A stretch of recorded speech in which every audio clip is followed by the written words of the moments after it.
नमस्कार दोस्तों, 200 plus vacancies हैं आपकी और मल्टीपल आपकी इसमें पोस्ट हैं, ठीक है? कुछ में एक्सपीरियंस की नीड है, कुछ में नहीं है।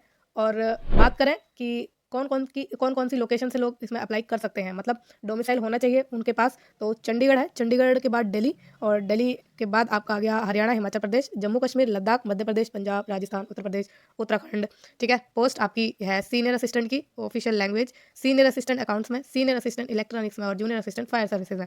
तो ये आपकी वैकेंसीज़ हैं और जो वैकेंसी आई है आपकी ये एयरपोर्ट अथॉरिटी ऑफ इंडिया से आई है, ठीक है? दिल्ली से भी इसमें अप्लाई कर सकते हैं, हेडक्वार्टर आपको पता ही है दिल्ली में है इसका। इसमें एग्ज़ाम आपका होगा, एग्ज़ाम की हम बात करेंगे कि क्या एग्ज़ाम पैटर्न है, सिलेबस क्या है और बाकी चीज़ है, जो भी इंपॉर्टेंट है, सारी की सारी इस वीडियो में डिस्कस की जाएँगी। तो वीडियो को एंड तक देखना ताकि आपका कोई डाउट ना रहे। तो सबसे पहले लास्ट डेट की बात करें तो 5 मार्च आपकी लास्ट डेट है अप्लाई करने की। वैकेंसीज़ आपकी 200 प्लस है, ठीक है? तो सीनियर असिस्टेंट ऑफिशियल लैंग्वेज जिसका पे लेवल 6 है। इसमें जो टोटल वैकेंसीज़ का नंबर है 4 है। 4 में से एक आपके अनरिजर्व्ड के लिए है, एक है एससी के लिए, एक है ओबीसी के लिए, एक ईडब्ल्यूएस के लिए।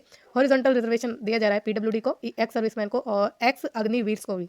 सीनियर असिस्टेंट की बात करें अकाउंट्स में, इसका पे लेवल 6 है, 21 वैकेंसीज़ हैं। उसमें से 10 आपकी अनरिजर्व्ड के लिए है, 3 एससी के लिए है, 1 एसटी के लिए, 5 ओबीसी के लिए, 2 आपकी ईडब्ल्यूएस के लिए। सीनियर असिस्टेंट में पे लेवल 6 है, 47 टोटल नंबर ऑफ वैकेंसीज़ हैं। फिर 22 इसमें अनरिजर्व्ड के लिए है, 8 एससी के लिए है, 2 एसटी के लिए है, 11 ओबीसी के लिए है और 4 ईडब्ल्यूएस के लिए है। जूनियर असिस्टेंट की बात करें पे लेवल 4 है, 152 152 इसमें टोटल वैकेंसीज़ है। 63 इसमें से अनरिजर्व्ड के लिए है, 28 एससी के लिए है, 7 एसटी के लिए, 39 ओबीसी के लिए है, ईडब्ल्यूएस के लिए 15 है, ठीक है? बात करते हैं अब आगे। और इसमें थोड़ा-सा एब्रिविएशन वगैरह, एमिलिमेंट्स इसमें मैंने आपको पे लेवल आपको बता ही दिया है कि पे लेवल 6 और 4 है। एज लिमिट की बात करें तो 30 ईयर एज लिमिट है, काउंट होगी आपकी 5 मार्च से ही। रिलैक्सेशन दिया जाएगा 5 साल का एससी-एसटी को, 3 साल का ओबीसी को, 3 साल का दिया जाएगा जो मिलिट्री में सर्विस दे चुके हैं, ठीक है? और आपका 10 साल का जो दिया जाएगा जिन्होंने रेगुलर सर्विस दी है एयरपोर्ट अथॉरिटी ऑफ इंडिया में। मैक्सिमम एज लिमिट जो विडोज़ के लिए, डाइवोर्स वुमेन के लिए और women judicially separated from their husband and who are not married, उनके लिए अप टू 35 ईयर की एज लिमिट है। और उसमें से जो 38 ईयर्स की एज लिमिट है ओबीसी के लिए है और 40 ईयर्स की एज लिमिट रहेगी एससी-एसटी वुमेन कैंडिडेट के लिए जो इस कैटेगरी में आएंगी, ठीक है? अब नेक्स्ट बात करें तो पीडब्ल्यूडी को भी दिया जाएगा उनकी कैटेगरी वाइज। तो 10 साल का अनरिजर्व के लिए है, 13 साल का ओबीसी के लिए है, 5 साल का एससी-एसटी के लिए है। और बात करें आगे तो अग्निवीर का बात करी गई है, तो who have successfully completed 4 years of engagement with arm forces, उनको 3 साल का एज रिलैक्सेशन दिया जाएगा। और age relaxation of 5 years instead of 3 years beyond the prescribed upper limit is admissible to candidate of only first batch of Agnipath scheme. तो जो पहला batch है अग्निपथ स्कीम का, उनको जो है 5 साल का रिलैक्सेशन दिया जाएगा। बाकी जो दूसरे तीसरे जो भी बैच है आगे के उनको 3 साल का दिया जाएगा, ठीक है? ये आपकी हो गई एज लिमिट की बात। क्वालिफिकेशन देख लेते हैं। आपका सीनियर असिस्टेंट के लिए जो ऑफिशियल लैंग्वेज में है उनके लिए मास्टर डिग्री हो हिंदी में, इंग्लिश के साथ as subject at graduation level. तो ग्रेजुएशन मास्टर लेवल आपने हिंदी में की है।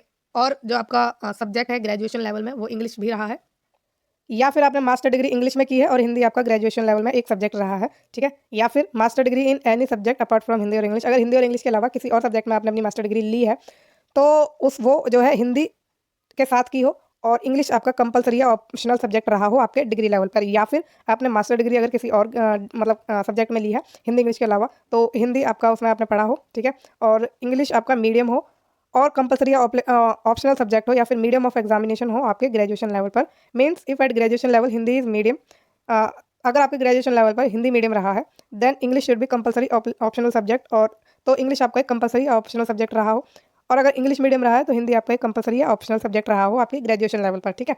या फिर graduation degree from a recognised university along with Hindi and English as compulsory optional subject. तो डिग्री लेवल अगर ग्रेजुएशन अगर आपने की है तो हिंदी और इंग्लिश आपका कंपलसरी या ऑप्शनल सब्जेक्ट रहा हो, और any one out of both as medium of examination, या फिर दोनों में से कोई आपका मीडियम ऑफ एग्जामिनेशन रहा है, एंड अदर एज कंपलसरी, और दूसरा आपका एक कंपलसरी या ऑप्शनल सब्जेक्ट रहा है, ठीक है? और साथ में आपको चाहिए एक डिप्लोमा या certificate course of Hindi to English and English to Hindi translation, या फिर 2 साल का एक्सपीरियंस आपके पास रहा हो, आपने जो है हिंदी को इंग्लिश में और इंग्लिश को हिंदी में ट्रांसलेशन का 2 साल का एक्सपीरियंस लिया हो, जो कि सेंट्रल या स्टेट गवर्नमेंट में या किसी पीएसयू में लिया हो, ठीक है?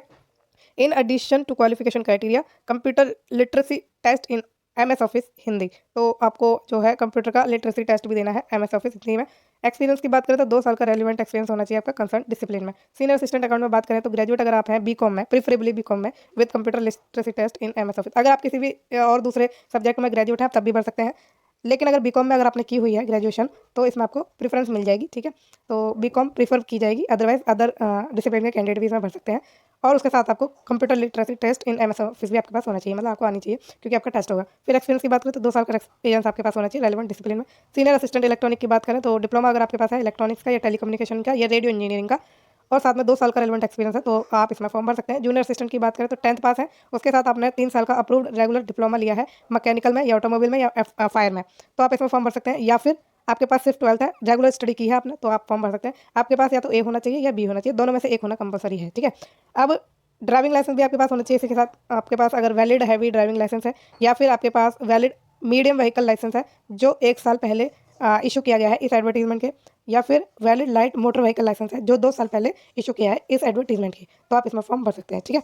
अब in case of B and C above, the incumbent will be required to acquire the heavy duty driving licence within 1 year of appointment before completion of the probation period. तो आपके probation period के complete होने के पहले आपको 1 साल के अंदर अंदर अपना हैवी ड्यूटी ड्राइविंग लाइसेंस बनवा लेना है अगर आपने बी और सी के अंडर अप्लाई करा है तो, ठीक है। In case if they fail to acquire obtain the heavy driving licence their probation period will be extended for 1 more year। तो अगर आप फेल हो गए उस 1 साल में लाने में ये driving licence heavy driving licence, तो आपको 1 साल और दिया जाएगा, मतलब आपका प्रोबेशन पीरियड बढ़ा दिया जाएगा 1 साल और आपको ड्राइविंग लाइसेंस ऑब्टेन करने के लिए। और till such time they will not be confirm and their increment will also be without, तो आपका इंक्रीमेंट रुक जाएगा इस केस में। तो कोशिश करिएगा 1 साल के अंदर अंदर आप ले लें। No further extension will be granted beyond 2 years and their service will stand terminated. तो आपको 2 साल से ज़्यादा कोई भी क्या नहीं मिलेगा, एक्सटेंशन नहीं मिलेगा, और अगर आप नहीं ले पाए लाइसेंस तो आपका जो है सर्विस टर्मिनेट कर दी जाएगी, ठीक है। अब जो आपका टेम्परेरी या लर्निंग लाइसेंस है वो एक्सेप्टेबल नहीं है, ठीक है। फिजिकली फिटनेस भी आपको होना चाहिए, गुड होना चाहिए, बोथ फीमेल एंड मेल के लिए। आई साइट की बात करिए इन्होंने, आई साइट आपकी 6/6 होनी चाहिए विदाउट ग्लास, एंड 5 होना चाहिए with each I without glass, और आपके कलर विजन क्लियर होने चाहिए, नाइट ब्लाइंडनेस नहीं होनी चाहिए, फील्ड ऑफ विजन होना चाहिए, रिफ्रैक्शन एरर नहीं होना चाहिए, हियरिंग वगैरह सब कुछ नॉर्मल रहनी चाहिए। हाइट वेट जो है आपका मेल के लिए जो हाइट है 167 सेंटीमीटर है, फीमेल के लिए 157 सेंटीमीटर है। चेस्ट की बात करें तो 81 सेंटीमीटर है और ये नॉर्मल है, फिर एक्सपेंड करने के बाद 5 सेंटीमीटर और बढ़ जाएगी आपकी, मतलब 86 होनी चाहिए। फिर आपकी वेट की बात करें तो 55 kg होना चाहिए अगर आपकी 167 सेंटीमीटर हाइट है, और चेस्ट तो देखो फीमेल में एप्लीकेबल नहीं है। और जो आपका वेट है वो 45 kg होना चाहिए अगर आपकी हाइट जो है 157 सेंटीमीटर है। और जो आपका वेट है और हाइट है और जो चेस्ट है इसमें रिलैक्सेशन दिया जाएगा हिली एरियाज वालों को, ठीक है, 5 सेंटीमीटर का दिया जाएगा। और जो 3 सेंटीमीटर का हाइट में दिया जा रहा है, दोनों को दिया जा रहा है, चेस्ट में दिया रहा है ओनली फॉर मेल ऑब्वियसली। और बात करें प्रोफेशनल रिलैक्सेशन इन वेट भी जो है अलाउड किया जाएगा on production of bona fide certificate. तो minimum chest expansion must be 5 centimetre for male candidate, no other relaxation will be allowed to any other category. तो 5 सेंटीमीटर का ही चेस्ट में दिया जा रहा है। डिस्क्वालिफिकेशन हो जाएगी अगर आपकी इनमें से कोई एक चीज़ निकली, ठीक है। तो नॉकिंग नहीं होनी चाहिए, बो लेग्स नहीं होनी चाहिए, डिग्री ऑफ स्किन नहीं होनी, फ्लैट फुटेड नहीं होना चाहिए, फिजिकल डिफॉर्मिटी नहीं होनी चाहिए, कलर ब्लाइंडनेस वगैरह कुछ नहीं होना चाहिए, सब चीज़ें नहीं। फिजिकली फिट रहना आपके लिए जरूरी है। सिलेक्शन प्रोसेस और सिलेबस की बात करें, सिलेक्शन प्रोसेस एंड सिलेबस की बात करें तो सीनियर असिस्टेंट के लिए रिटर्न एग्जामिनेशन होगा, कंप्यूटर लिटरेसी टेस्ट होगा, डॉक्यूमेंट वेरिफिकेशन होगा, 2 स्टेजेस एग्जाम है मतलब। तो सीबीटी होगा पहले जिसकी ड्यूरेशन 2 घंटे की है, और जो आपका कंप्यूटर लिटरेसी टेस्ट है इन एमएस ऑफिस हिंदी में वो क्वालिफाइंग है इन नेचर, ठीक है, क्वालिफाइंग नेचर का है। फिर the candidate who qualifying in CBT shall appear for the computer literacy test later on, appointment will be based on CBT merit subject to qualifying the computer literacy test. तो आपका जो sorry appointment होगी वो CBT के base पर होगी, यानी उसकी मेरिट पर ही होगी। जो आपका कंप्यूटर का टेस्ट है वो खाली क्या है, क्वालिफाइंग इन नेचर है। अब सिलेबस की बात करें तो 50% question on subject relating to educational qualification prescribed for the post, और 50% question on general knowledge, general intelligence, general aptitude, English etcetera. तो 50% जो क्वेश्चन आएंगे आपके वो आएंगे आपके एजुकेशनल जो क्वालिफिकेशन है जो भी प्रेस्क्राइब करिए आपकी पोस्ट के लिए, ठीक है, उससे क्वेश्चन आएंगे। और 50% आएंगे जनरल इंटेलिजेंस के, जनरल एप्टीट्यूड के, इंग्लिश के और एटसेट्रा के, ठीक है। मिनिमम जो पासिंग मार्क्स है 50% है अनरिजर्व के लिए, ईडब्ल्यूएस के लिए और ओबीसी के लिए, 40% है एससी एसटी के लिए और पीडब्ल्यूडी कैंडिडेट्स के लिए। सीनियर असिस्टेंट अकाउंट्स की बात करें तो इसमें भी रिटर्न एग्जामिनेशन है 2 घंटे का, और आपका कंप्यूटर टेस्ट होगा, फिर डीवी होगा, इसमें भी 2 ही एग्जाम है और सेम कंडीशन इसमें भी अप्लाई होती है। सिलेबस बात करें तो 70% आपके एजुकेशन क्वालिफिकेशन के क्वेश्चन आएंगे और 30% आपके अदर आएंगे जैसे जनरल नॉलेज, जनरल इंटेलिजेंस और आपकी जो जनरल अवेयरनेस होती है इन सब चीज़ों के। फिर 50% आपके वही है क्वालिफाइंग मार्क्स अगर आप अनरिजर्व, ईडब्ल्यूएस और ओबीसी हैं, और 40 है एससी एसटी पीडब्ल्यूडी के लिए। सीनियर असिस्टेंट की बात करें तो आपका जो इलेक्ट्रॉनिक्स में है इसमें भी रिटर्न एग्जाम होगा आपका 2 घंटे का, सिर्फ रिटर्न टेस्ट है इसमें और कोई कंप्यूटर लिटरेसी टेस्ट नहीं है। फिर आपका डायरेक्ट डीवी है, मतलब 1 स्टेज एग्जाम है। फिर 70% क्वेश्चन आएंगे आपके क्वालिफिकेशन से और 30% आएंगे जनरल नॉलेज वगैरह से, और वही क्राइटेरिया है आपका पासिंग मार्क्स का, ठीक है। जूनियर असिस्टेंट की बात करें तो अच्छा इसमें एक चीज़ ऊपर दी गई है, appointment is based on CBT merit and subject to successful completion of the training for 12 week and on the job training for the period of 4 weeks. During the training period candidate is entitled for stipend of 25,000 per month and bond of recovery amount in case of resignation from AAI to be executed with AAI before the said training, ठीक है। तो merit जो आपकी बनेगी वो आपकी written test के base पर ही होगी, और आपकी ट्रेनिंग होगी 12 वीक्स की एंड जॉब ट्रेनिंग होगी 4 वीक की, 25,000 रुपये आपको मिलेगी ट्रेनिंग के दौरान, और अगर आप बीच में छोड़ के जाएँगे तो उसके लिए आपको रिकवरी अमाउंट भी देना होगा, ठीक है। फिर जूनियर असिस्टेंट की बात करें तो written test computer based test होगा, जो कि 2 घंटे का है, सिर्फ यही है। डीवी तो डेफिनिटली होता ही है, उन्होंने लिखा नहीं है, लेकिन डीवी तो होगा ही होगा डेफिनिटली। सिलेबस की बात करें तो 50% क्वेश्चन आएँगे आपके एजुकेशन क्वालिफिकेशन के लिए, जो जॉब के लिए है, और 50% आएँगे जनरल नॉलेज, इंटेलिजेंस वगैरह, और वही आपका क्राइटेरिया है पासिंग मार्क का। स्टेज 2 जो है on passing of online test, shortlisted candidate shall be subjected to biometric attendance document verification including driving licence followed by physical measurement and medical test. Those cleared in medical test shall be allowed for driving test in light motor vehicle subject to possessing valid light motor vehicle, medium motor vehicle, heavy motor vehicle license in original. Only on passing the driving test the candidate will be allowed for physical endurance test. तो इसमें आपका CBT होगा, physical endurance test होगा, और इसकी PET की बात करें तो 5 टेस्ट आपके लिए जाएंगे, और जो टेस्ट है वो 20 मार्क के होंगे। 100 मीटर की रनिंग है, और कैजुअलिटी कैरिंग टेस्ट होगा, पोल क्लाइंबिंग होगी, रोप क्लाइंबिंग होगी, लैडर क्लाइंबिंग एंड डिसेंडिंग, मतलब लैडर को उतरना और चढ़ना दोनों होगा, ठीक है। इसमें जो क्राइटेरिया दिया है, आइटम दिया है, मतलब 100 मीटर रनिंग, लिफ्टिंग, फिर यहाँ पर आपके दिए हैं मार्क्स, ठीक है।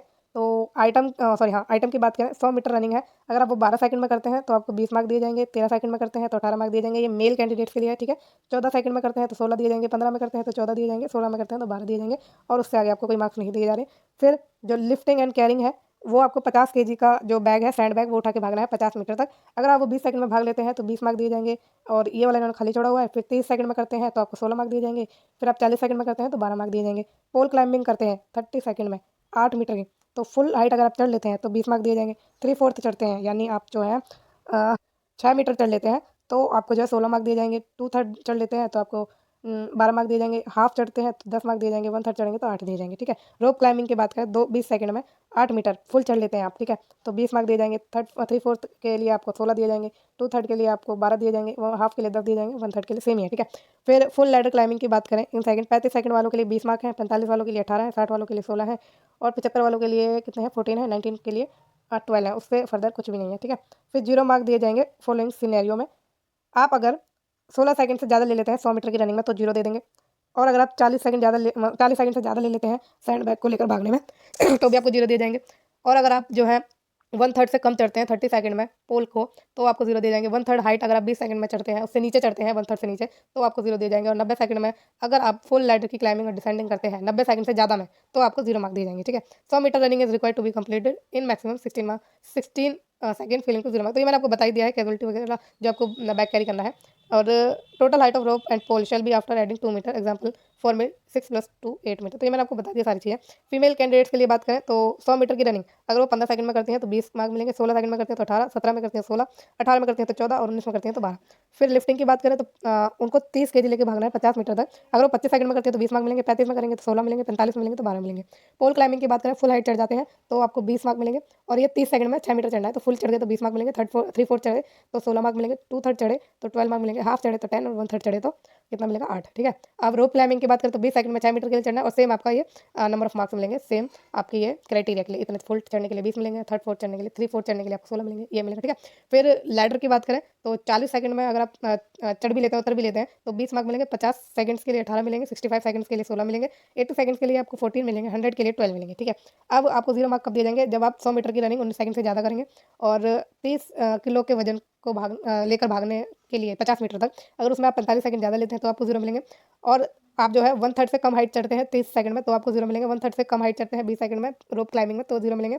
और आप 100 सेकंड से ज़्यादा ले लेते हैं सीढ़ियों को चढ़ने और उतरने में तो आपको 0 मार्क दे दिए जाएंगे, ठीक है। ये आपका सिनेरियो है 0 मार्क। अब बढ़े हम आगे, तो ये चीज़ हमने जान ही ली है। Minimum qualifying marks for physical endurance test for both male and female shall be 60 out of 100। तो 100 में से 60 आपको लाने बहुत ज़रूरी है पास करने के लिए। The physical endurance test shall be qualifying in nature. Qualifying in nature है candidate has to score minimum total 60 in 5 prescribe physical endurance test. तो 60 आपको लाने हैं। 100 में से the final merit list in respect of selection for the post junior assistant service shall be made on the written test marks. और जो junior assistant के लिए आपका फाइनल मेरिट लिस्ट है वो आपके रिटन टेस्ट के बेस पर ही बनेगी, ठीक है। अब बढ़े आगे और जानते हैं कुछ और चीज़ें इंपॉर्टेंट जो है। ये बॉन्ड है जो आपको देना है अगर आप पहले छोड़ेंगे। एप्लीकेशन फीस की बात करें तो जनरल ईडब्ल्यूएस और ओबीसी को 1000 रुपये की फीस देनी है, और SC ST PW ex serviceman और किसी ने अगर अप्रेंटिसशिप की है और 1 साल के लिए की है तो उसको जो है कोई फीस नहीं देनी है, ठीक है। बात करें अब आगे, और अगर एआई में की है तो ही कोई फीस नहीं देनी, अदरवाइज शायद देनी होगी। गाइडलाइंस है आपको ऑनलाइन जो फॉर्म भरना है उसके लिए, तो रजिस्ट्रेशन तो शुरू हो ही चुके हैं, बाकी लास्ट डेट 5 मार्च है। जनरल इंस्ट्रक्शंस हैं इसमें। अब अप्लाई करना है, how to apply, sign up वगैरह ऑनलाइन आपको अप्लाई करना है तो आप जो लिंक आपको इस वीडियो के डिस्क्रिप्शन बॉक्स में मिल जाएगा। तो सारी जो कंप्लीट डिटेल है हमने डिस्कस कर ली है। आपको ये जो वीडियो है कैसी लगी है मुझे ज़रूर बताना कमेंट के थ्रू। अगर आपके पास कोई डाउट है तो आप मुझसे पूछ सकते हैं। बाकी इस चैनल को लाइक, शेयर और सब्सक्राइब करना ना भूलिएगा। Thank you so much.